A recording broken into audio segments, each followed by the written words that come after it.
ہماری جو محبت اور وابستگی اور جو ہماری دل بستگی جناب نبی کریم صلی اللہ علیہ وآلہ وسلم کی ذات گرامی سے ہے، اس طرح کی محبت، اس طرح کا ہمارا تعلق کسی اور سے نہیں ہونا چاہیے۔ کیوں کہ جو مقام، مرتبہ، جو حیثیت اللہ نے انہیں عطا فرمائی ہے وہ کائنات میں کسی اور کو عطا نہیں فرمائی۔ مثلا بزرگان دین رحمہم اللہ کے ساتھ ہم کیوں محبت کرتے ہیں؟ اس لیے کہ وہ ہمیں حضور کا طریقہ بتاتے ہیں،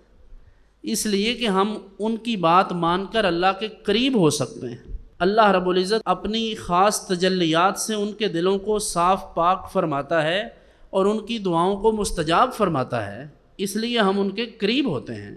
ان کے پیروکار اس لیے ہیں کہ وہ ہمیں اللہ کا رستہ بتاتے ہیں۔ لیکن اس کا یہ مطلب ہرگز نہیں کہ ہم انہیں اس طرح کی حیثیت دینا شروع کر دیں جس طرح کی نبی کریم صلی اللہ علیہ وسلم کی حیثیت ہے۔ اچھا، یہ بات منہ سے تو کوئی نہیں کہتا، میں نے شاید پہلے بھی یہ تذکرہ کیا ہو، چند روز قبل کی بات ہے۔ ہمارے ایک دوست ہیں، پروفیسر ہیں وہ، تو انہوں نے مجھے واٹس ایپ پر دو مختلف پیران اعظام ہیں ان کے فوٹو بھیجے۔ ان کے کسی محبت والے نے، جیسے بزرگوں کے ساتھ، علماء کے ساتھ لوگ اپنی محبت کا اظہار کرتے ہیں، کسی کے لیے شعر لکھ دیتے ہیں، اس طرح کسی نے شعر لکھے ہوئے تھے دونوں کے ساتھ۔ ایک شعر تو مجھے یاد ہے، دوسرا بھی ذہن میں نہیں آ رہا کیا تھا۔ وہ شعر یہ تھا: تیرے آگے یوں ہیں دبے لچے فصحا عرب کے بڑے بڑے، کوئی جانے منہ میں زبان نہیں بلکہ جسم میں جان نہیں۔ یہ شعر اعلیٰ حضرت کا ہے اور حضور صلی اللہ علیہ وسلم کی نعت ہے، لیکن اس شعر کے ساتھ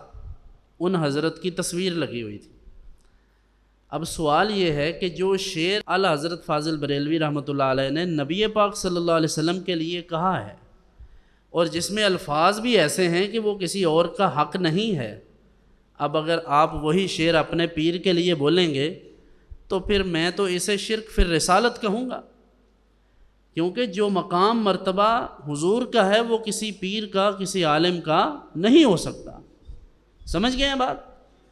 تو حضور کی محبت ہم سے یہ تقاضا کرتی ہے کہ ہم اپنے علماء سے، مشائخ سے محبت کریں، لیکن حضور علیہ السلام کی سی حیثیت کسی کو نہ دیں۔ جیسے شرک فی التوحید ہے،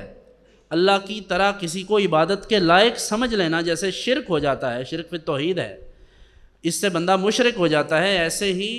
نبی مکرم صلی اللہ علیہ وآلہ وسلم کی طرح اپنے پیر کو سمجھنا، اپنے کسی عالم کو، پیشوا کو سمجھنا، یا کسی سیاسی لیڈر کو اس طرح سمجھنا اور وہ حیثیت دینا جو اللہ کے نبی صلی اللہ علیہ وسلم کی حیثیت ہے، یہ گویا کہ شرک فی الرسالت ہے۔ ایسے ہی یہ لفظ بولتے ہیں کہ جی ہم تو آپ کے غلام ہیں۔ میں نے کئی ایک بار اپنے والد صاحب رحمۃ اللہ علیہ سے سنا، کوئی ان کے سامنے ایسے کہتا تھا تو وہ فرماتے تھے بھئی ہم سب حضور کے غلام ہیں۔ تو ایسے ہی وہ کسی کو یہ نہیں کہتے تھے، مرید کا لفظ بھی نہیں بولتے تھے، پیر بھائی کہتے تھے، حالانکہ پیر بھائی کا مطلب تو ہوتا ہے ایک ہی بندے کے دو مرید ہوں تو وہ آپس میں پیر بھائی ہوتے ہیں، لیکن وہ محبت سے اپنے مریدین کو بھی پیر بھائی فرماتا تھا، اور ایسا لفظ نہیں بولتے، مریدین نہیں، دوست احباب فرما دیا یا اس طرح کچھ لفظ۔ اور بھی کئی بزرگ جو ہیں ان کے بارے میں یہی سنا ہے، کوئی سنگی کہہ دیتے ہیں، کوئی دوست کہہ دیتے ہیں، لیکن اس طرح کے لفظ نہیں بولتے جس میں حقارت ہو۔ مجھے کئی دفعہ دوست کہتے ہیں جناب آپ کا کرم ہے، یعنی کہ مجھے کہہ رہے ہوتے ہیں آپ کا کرم ہے، میں کہتا ہوں اللہ کا کرم ہے، یہ نہ کہا کریں آپ، یہ کہا کریں اللہ کا کرم، اللہ کا فضل ہے، اس کی مہربانی۔ ہاں کسی کو آپ یہ کہہ سکتے ہیں کہ بھائی آپ کی دعا ہے، جیسے ہم ایک دوسرے کو کہتے ہیں، آپ پوچھتے ہیں ہاں جی کیا حال ہے، وہ کہتے ہیں جی آپ کی دعائیں ہیں، تو کوئی بات نہیں، ہم ایک دوسرے کے لیے دعا تو کرتے ہیں نا۔ کبھی غور کریں، ربی جعلنی مقیم الصلاۃ ومن ذریتی ربنا وتقبل دعا ربنا اغفر لی ولوالدی وللمؤمنین، تو دعائیں تو ہر وقت کرتے ہیں نا، مومنین کے لیے، سب کے لیے، تو ایسے لفظ نہ بولا کریں۔ میں یہ نہیں کہہ رہا کہ یہ سارا کچھ ہی غلط ہے، لیکن ہر چیز کا ایک مقام، مرتبہ ہے۔ اللہ اور اس کے رسول کا فضل یہ ٹھیک ہے، لیکن اب فضل چل کر آگے ہر گلی محلے میں آ جائے گا، ہر پیر کا فضل ہونا شروع ہو جائے گا، تو یہ ٹھیک نہیں ہے۔